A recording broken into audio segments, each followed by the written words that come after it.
So, as crazy as it may sound, we are moving into the second week of January 2020, which means we're moving into the second week of the decade, which is certainly crazy. And because of that, it also means that as a YouTuber, I'm obviously obligated to make a best games of the decade list. Except, here's the thing. I actually tried to put together a list of my top 10 favorite games of the decade, spanning all consoles and platforms, including handhelds, including PC, and it was crazy. It was so stressful, and I know that many other YouTubers managed to get out their own lists about whatever their favorite games of the decade were, and I applaud them for doing it.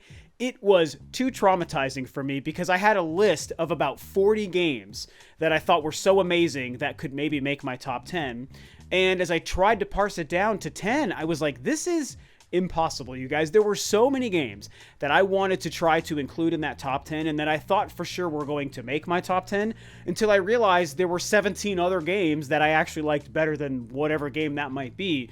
It was very crazy. It was very stressful. So I've made an executive decision to change the concept of my favorite games of the decade to my favorite Nintendo games of the decade. Now, if I'm being honest with myself, this really wasn't that much easier. In some ways, it was harder, but it still felt a little bit easier to achieve simply because it was so laser focused on just one company. And of course, Nintendo is my favorite company.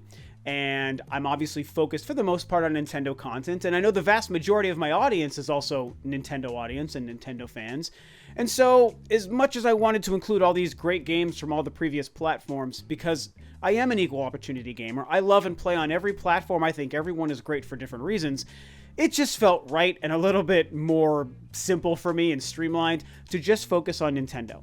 But again, as I said, make no mistake, this was also very difficult. I know that this list will be controversial. I already expect a few choices to result in people yelling at me, either for including this game on the top 10 or for some of the games that inevitably will not make my top 10. I know that there's at least one everyone is going to yell at me at, but I just have to stick to my guns. This is my opinion on my YouTube channel. There's hundreds of great Nintendo games to pick from 2010 to the end of 2019.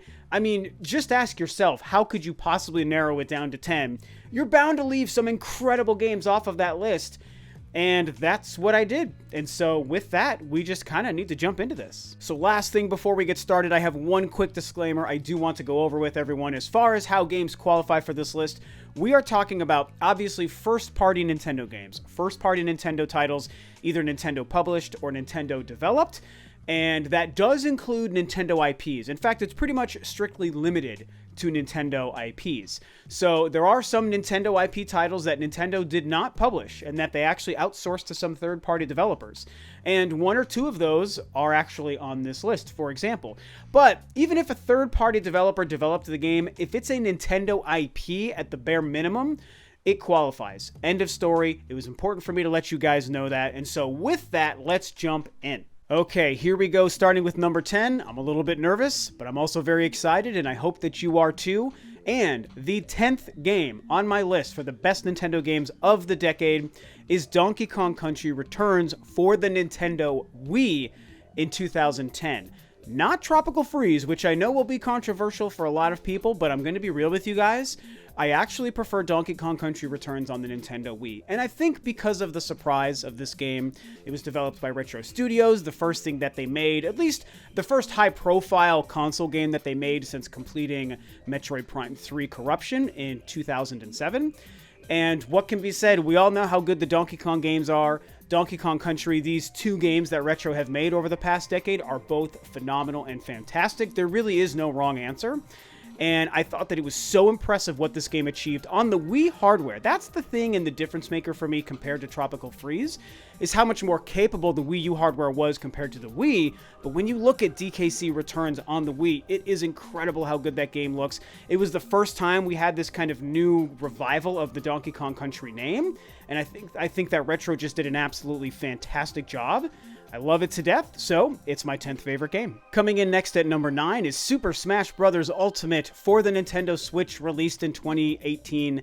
And obviously Smash Bros. Was going to make my list at some point, and if any game was going to make a list, it has to be Smash Bros. Ultimate, right? Because it has everything that we've ever seen in a Super Smash Bros. Game, every character, every stage, including new stuff. And it's also the third game to use online play, and the online, while also still not perfect, works far, far better than the previous 2 attempts.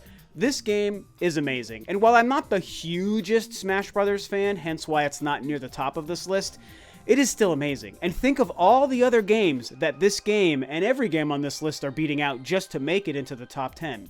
So make no mistake, Smash Bros. Ultimate is an incredible achievement, and it's made that much better because it is on the Switch. It can be played portably while also be played online. And it's got Dark Samus and Ridley. You guys know how excited I was about that. We finally have been expanding our Metroid representation in Smash Bros. I just can't say enough good things about it. It's a fantastic game, so it comes in at number 9. And at number 8 is Luigi's Mansion 3, released in 2019 for the Nintendo Switch. And this might be surprising to a lot of you guys, but I really just can't stress how much I like the Luigi's Mansion games. And I've discussed it when Luigi's Mansion 3 was coming out, how incredibly excited I was for it. And then once it released and I spent some time with it, I also talked to you guys about how unbelievably good it was, and it really surpassed my very high expectations. I think the first Luigi's Mansion is such a great game, and I have amazingly good memories of playing it when it was brand new on the Nintendo GameCube at the time. And Luigi's Mansion 3 took everything that made the first and second game good and mashed it together in this crazy haunted hotel that turns into a mansion kind of mechanic. And you've got several different floors, and every floor has its own theme, and the variety of ghosts and boss battles was just off the charts. Of course, the visuals are amazing, the personality of the game, the animations, the sound design, just the gameplay itself. It's great. The Luigi's Mansion games are just amazing. They speak to me. They might not speak to everybody, but they do certainly speak to me. And I think Luigi's Mansion is so good, Luigi's Mansion 3, that it does make my list of the top 10 games of Nintendo of the decade. It's truly that amazing. Now, at number 7, I know is going to be a big shocker and very controversial, but I am ready to fend off the haters here.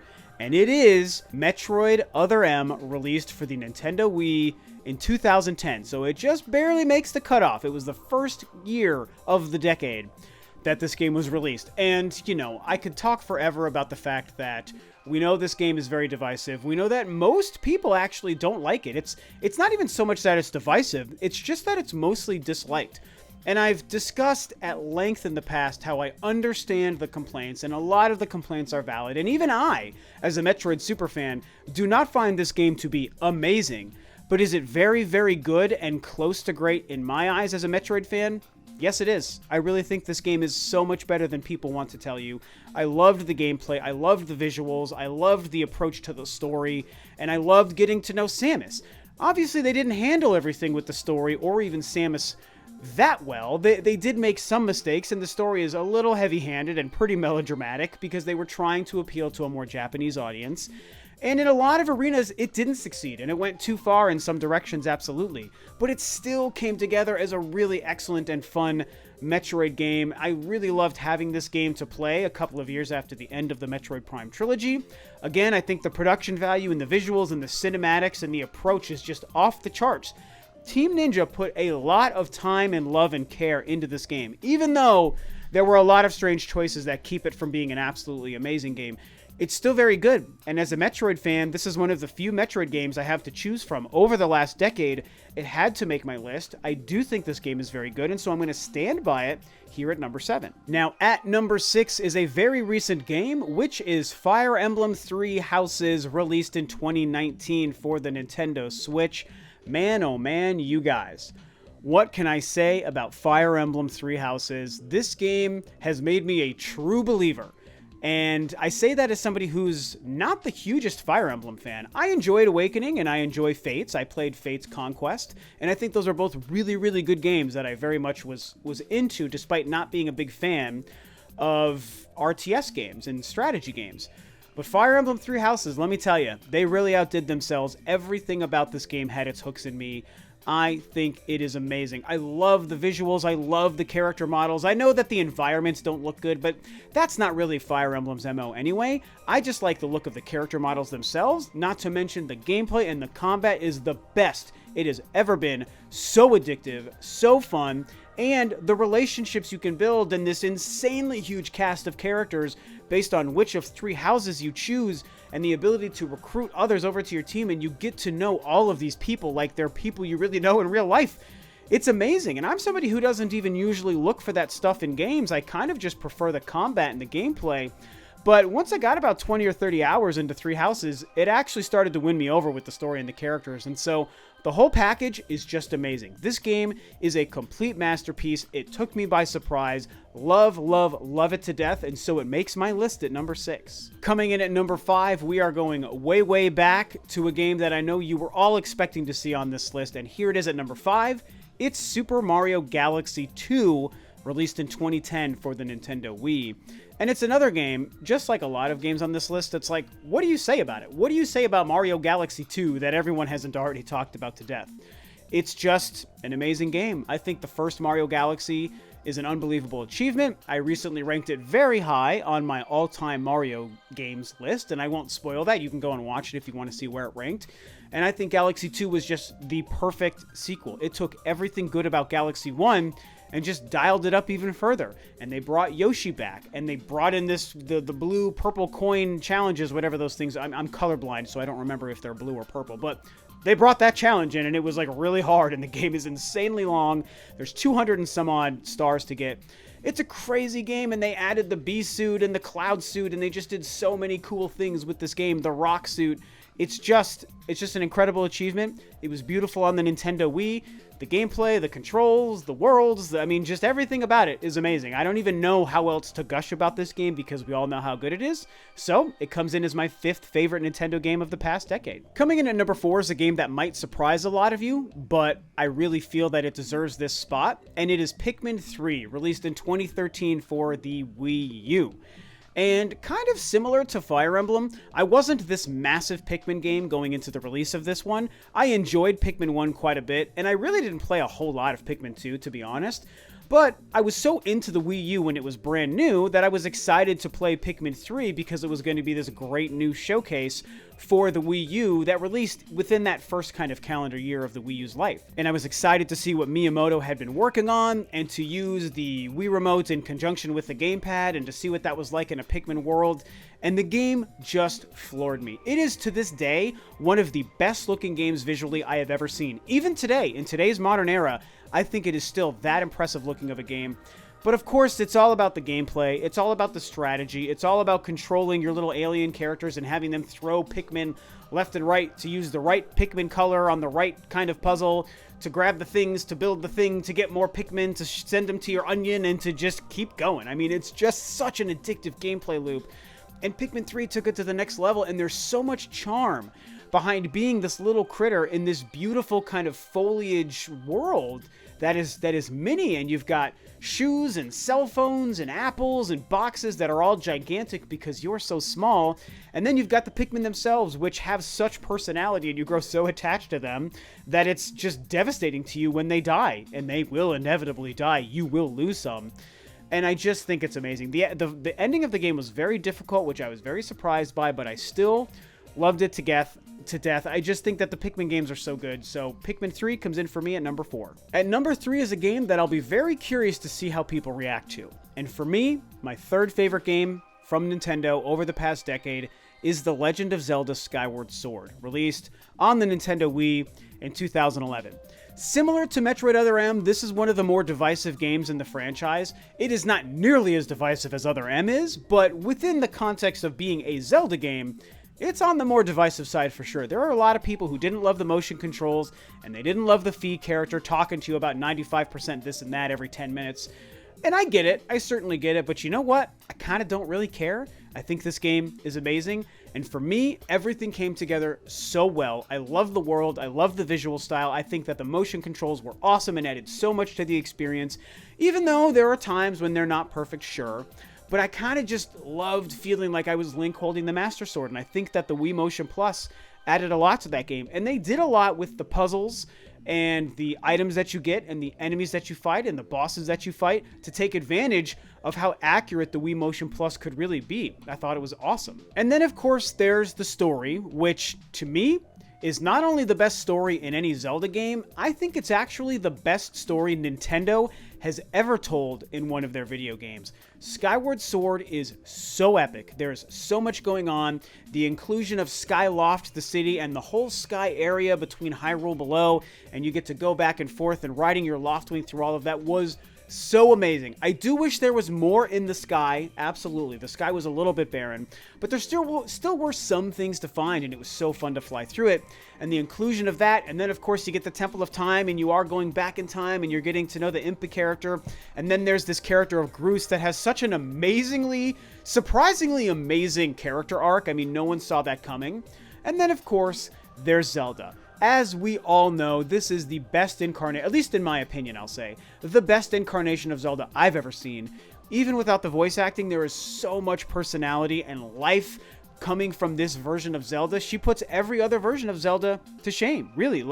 And the story spans so much, and it's so interesting. And there are a lot of cool worlds to go to, and there's tons of temples and dungeons to explore. I just think this game is an all-out masterpiece. Is it perfect? No. But is it absolutely amazing, and did it blow my mind?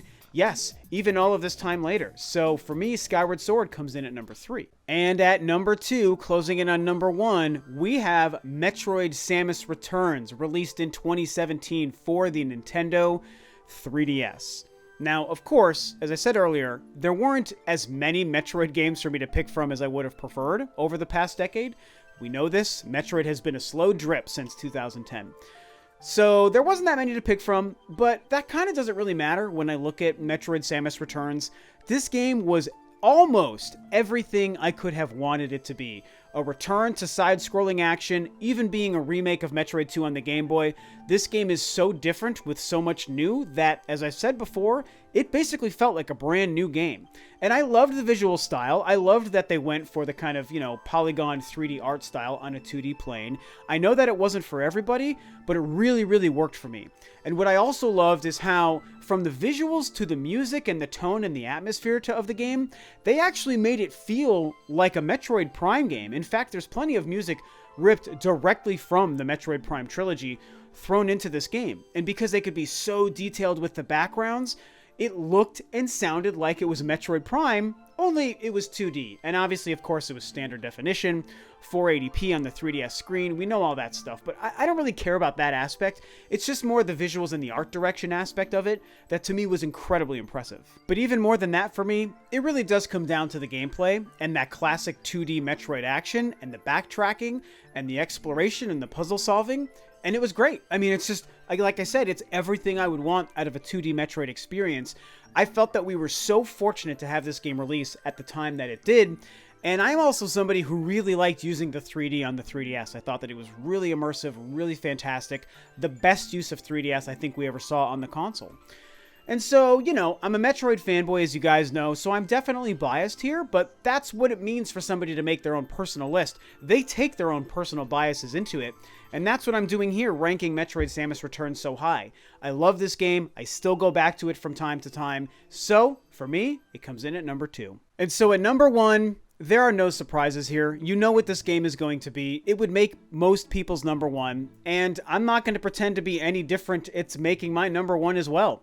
It's obvious that it's The Legend of Zelda: Breath of the Wild, released in 2017 for the Nintendo Switch and the Nintendo Wii U. I, of course, have played only the Nintendo Switch version, but we know it's the same game on both platforms. And I'll repeat the same thing that I said with Super Mario Galaxy 2, and it's, what else is there to say about Breath of the Wild? In fact, I've made enough lists over the past couple of years that I've had to include this game in that I really am running out of things to say about Breath of the Wild. So I'll just say some of the obvious stuff. This game is an unbelievable achievement. It is crazy how much this succeeded everyone's already astronomically high expectations for this game. Never mind the fact that it launched a brand new console doing something we'd never seen a console do, just as its own game, taken on its own merits. And the way it took the concept of an open world and didn't do that much new, but at the same time did do that much new. And so it's almost hard to kind of parse through your own thoughts and really explain why Breath of the Wild's open world is so much more interesting and fun and groundbreaking than all of the previous amazing open worlds that we've played in many games before. It's really an interesting conundrum when I think about how it's hard for me to explain what's so great about the open world. There's been plenty of amazing open worlds in games before, from Skyrim to The Witcher 3 to the Grand Theft Auto games to the Fallout games. I mean, and so many others, Horizon Zero Dawn even, released in the same year. There are a ton of great games that take advantage of open worlds, but Zelda's Breath of the Wild's, it's unique. It's different. And I mean, there are two obvious reasons that we know. The ability to climb everything and the ability to use your glider to glide across the world were humongous game changers. And they might seem simple on the surface, and they are simple on the surface, but how Nintendo applied that to the world they built around it is jaw-dropping. And it's one of the biggest game changers about this game. On top of that, you have a not mind-blowing, but still fairly interesting story. And then you just have all of the shrines, 120 shrines. Are you kidding me with that? And then there are 4 divine beasts. And while they're not the same as a traditional dungeon, they did offer quite a bit of interesting challenge and puzzle solving that were worth noting on top of the 120 shrines already. I mean, there is so much in this game. It's just absolutely amazing. And so, you know, I still go back to it from time to time. I've been talking about it recently on Twitter. This game is a 12 out of 10. It is perfect. It is a masterpiece. One of the very best games ever created by human beings in the video game industry space. It is that good. I will gush that much. And fanboy or no, I know that I'm saying stuff that is pretty accurate, you know? So what can be said? It's a cheat. It's obvious. Everyone is going to agree, but I don't care. The greatest Nintendo game for me of the past decade is Zelda Breath of the Wild. So, like I said, these are my 10 games. This was very, very hard to do. Even though number 1 was pretty obvious, and like I said, I think many people would probably agree. Still, putting this list together, finding 10 Nintendo games that I thought were worthy of being in the top 10, and then trying to put them in order, just like every list I make, forget about it, man. It was so hard. But with that challenge also comes a lot of fun. It's a lot of fun for you to think about your favorite games from any company or in the video game industry, and to think about why you love them, to put them in a list, and then think about how you want to talk about why they were so great and why they made such an impression on you. And as a huge Nintendo fan, it was extra fun for me to do this, even though there are dozens upon dozens upon dozens upon dozens of great Nintendo games over the past decade that I did not get to include. Either way, these are the 10 that I settled on. What do you think about my list? Which games that you love made my list? And which are the games that you want to yell at me about for not including, or for including on this list in a much different place than maybe you would put them? That's what makes lists unique. This isn't official. This is just my list as a Nintendo fan. So tell me what you thought. And with that, this video is a wrap. Thanks, of course, as always, for tuning in, guys. This is Rob of Rule of 2 Review, and I'll catch you next time on another video.